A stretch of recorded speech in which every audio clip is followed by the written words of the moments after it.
नमस्कार, आम्ही बहिणी या चॅनलमध्ये तुमच्या सर्वांचे मनापासून स्वागत। मी आहे अनिता।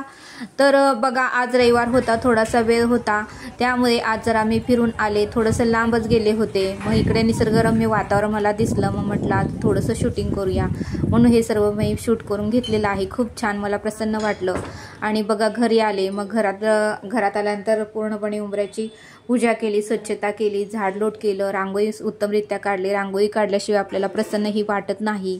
मग मी घरामध्ये आले, देवपूजा उत्तमरित्या केली, झाडांना फुलंही छान आली होती, तीही तोडून आणली आणि उत्तमरित्या आज पूजा व्यवस्थितरित्या केलेली आहे। आज बघा, आता आई इथे स्वयंपाक करत आहे। सकाळी नाश्ता झालेला आहे, आता तिची स्वयंपाकाची तयारी चालू आहे। ती इकडे भाकरीचं पीठ मळत आहे आणि इकडे ताकही करून ठेवलेलं आहे।